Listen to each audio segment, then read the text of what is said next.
북한의 과감한 비핵화 조치를 이끌어내기 위해서는 위축에서도 과감한 상응 조치를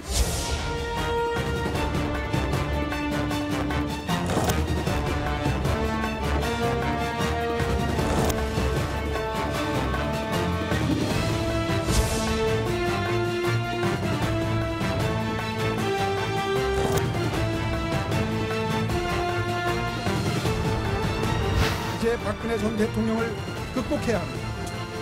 그런 의견들도 적지 않지 않습니까?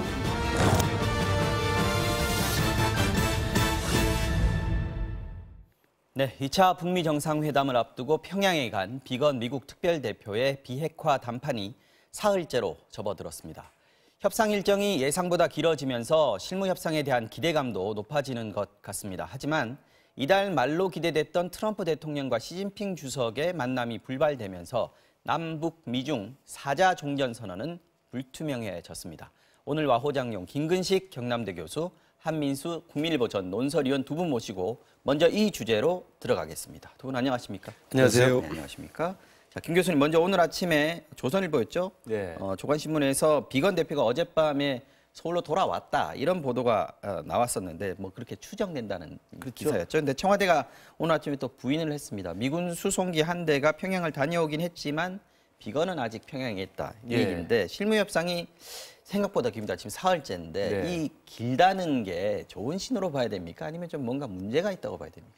양측 다 가능하죠. 그러니까 왜냐하면 지난해 1차 북미 정상회담 때도 정상회담 날짜를 잡고 나서도 그때 당시 성킴 당시 필리핀 대사였고요. 북측이 최선희 부상이 판문점에서 계속적으로 실무 협상을 벌여왔습니다. 그리고 실제로 싱가포르에 도착해서까지도 최선희 부상과 당시 성킴 대사까지는 계속 실무 협상을 했었는데 합의문을 도출이 힘들어가지고 사실은 포괄적인 내용만 그때 당시 정상이 합의를 했거든요. 그런 걸로 보면 협상이 길어진다는 것은 협상에 도출될 수 있을 만한 합의문이 아직은 합의가 안 됐기 때문에 길어질 수도 있는 것이고요.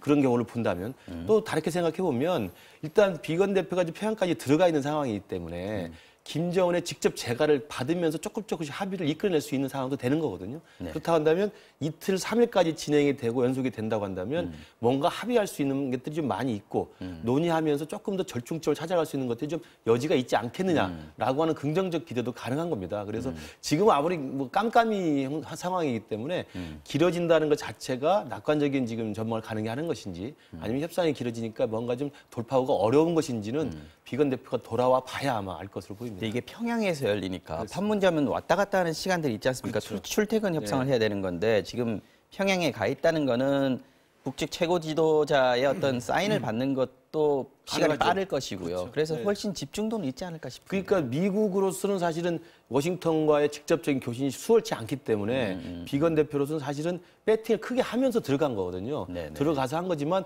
장점은 말씀하신 대로 평양에 있기 때문에 당시에 있었을 때 김영철 부위원장이나 직접적으로는 김정은까지도 재가를 그때그때 획득할 수 있는 상황이니까 실제로 판문점보다는 훨씬 더 직접적인 소통이 가능한 북측 내에서는 그게 가능하니까 막힌 부분은 뚫을 수 있는 상황은 분명히 있는 거죠. 그래서 협상이 길어진다는 것은 일단 저는 긍정적으로 좀 보고 싶습니다. 내용 자체로는. 한 의원님 역시 뭐 이번 실무 협상의 핵심은 북측이 영변 핵폐기 플러스 알파를 내놓고 미국이 제재 완화로 상응 조치를 한다. 이 부분일 텐데 과연 어느 정도 수준까지 접점을 찾을 것인가. 이게 가장 핵심 아니겠습니까? 이게 말씀하신 대로 지금 깜깜이 협상이기 때문에 우리가 알 수는 없어요. 참 어려운 문제입니다만은 전망을 어떻게 이 실무 협상의 전망 어떻게 하십니까? 일단 우리 정부 입장은 북한과 미국 양측에 대해서 과감하게 조치를 해라. 뭐 북한에 대해서는 핵폐기, 영변 플러스 저번에 비건 대표가 방북하기 전에 지난주였죠. 그 강연에서 좀 밝힌 거 있지 않습니까? 이른바 ICBM 모든 미사일 프로그램 또 핵 영변 외에 우라늄과 플루토늄 농축 시설 폐기 하면서 포괄적 신고라는 얘기를 그때 했었습니다. 지금 줄다리기는 그거를 가지고 하고 있다고 봐야죠. 그러면 북한은 거기에 맞는 과감한 상응 조치를 내놔라. 근데 지금 국무부 반응을 보면은 상당히 속도를 내고 있는 건 맞는 것 같습니다. 그 의제와 실행 계획을 놓고요. 의제라 하면 일단은 큰 줄기는 지난해 6월에 싱가포르 1차 회담에서 정해졌죠. 완전한 비핵화, 그다음에 뭡니까 또 관계 정상화, 한반도의 항구적 평화 체제. 이게 다 들어있는 거거든요. 그렇죠. 이제 그걸 놓고 이번 2차 이번에도 이렇게 선언적 의미만 정상회담을 해가지고는 두 지도자 자체가 입지가 불안해질 수 있을 거예요. 이번엔 진짜 눈에 뭔가 보이는 걸 내놔야 되는 그렇죠. 상황인 실행 계획을 거죠? 내놔야 됩니다. 근데 지금 오늘도 미 국무부 부대변인 팔라티노였나요? 그 부대변인은 약간 뭐 제재는 비핵화 이유다.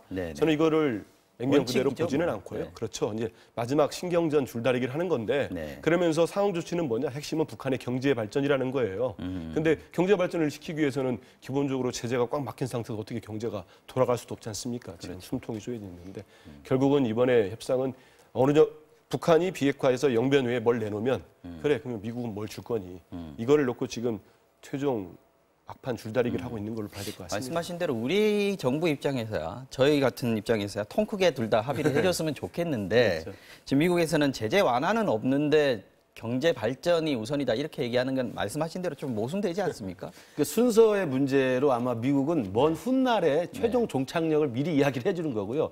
북한은 당장 뭘 해달라는 거 아니겠습니까? 그러니까 제재 완화나 제재 해제는 북한으로서는 사실은 북한 김정은 입장에서 할 만큼 했으니까 미국이 우리한테 선물을 줄 차례라고 생각을 하고 있고 이것은 지난해 9월 달에 문재인 대통령이 평양 갔을 때도 남북 정상이 합의한 내용에 영구적인 영변 핵시설의 영구적 폐기를 이야기했습니다만 그 앞에 단서가 붙었었어요.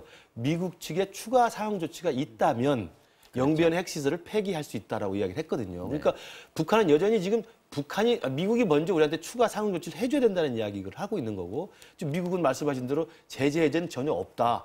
그러나 베트남처럼 너희들도 잠재력이 있기 때문에 잘 살 수 있다는 이야기만 하고 있는 거예요. 그러니까 지금 제가 볼 때 길어지는 이유는 이 두 가지의 서로 요구 조건 사이에 접점을 만들 수 있는 지금 이른바 액션 포 액션이 지금 잘 안 그려지고 있는 거죠. 누가 먼저 내놓느냐 이 문제가 가장 크겠네요. 그게 이제 지난 한 25년의 북핵 협상의 흑역사가 만들어낸 불신의 구조입니다.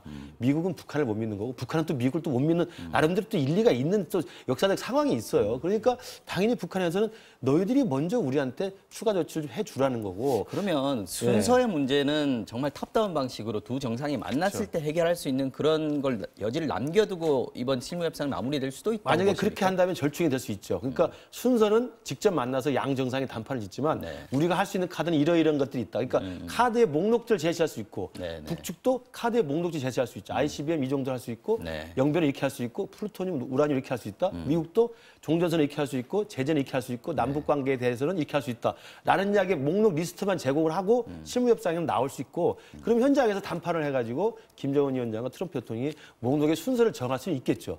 그러나 그것도 이제 물론 열어봐야 되기 때문에 어쨌든 뭐 지금 다들 궁금해하십니다만 비건 대표 돌아와서 이동 본부장 만나고 다 돼 있기 때문에 돌아오면 대충의 분위기 속에서 평양에서 어느 정도의 합의가 도출되는지는 아마 감을 잡을 수 있을 겁니다. 그리고 또 하나 지금 날짜와 베트남이라는 까지는 정해졌는데 하노이인지 다낭인지 이 부분이 지금 안 나왔단 말이죠. 이 부분은 북한이 뭔가 미국은 분명히 다낭을 원할 테고 북한은 하노이를 원할 텐데 이 부분도 협상 카드로 지금 어떤 지렛대 같은 걸로 작용을 하고 있다고 보십니까? 둘 다 가능할 거라고 봅니다. 그러니까 트럼프 대통령의 특성상 언론에 대해서 사실상 기대 효과를 굉장히 극대화시키면서 장소를 끝까지 공개하지 않는 전술도 있겠지만 또 한편으로는 트럼프 대통령은 다낭을 선호하고 있고 김정은은 하노이를 선호하고 있기 때문에 장소를 놓고도 마지막 삿바 싸움을 벌일 수는 있겠죠. 그러나 이제 장소는 제가 볼 때 부차적인 문제고요.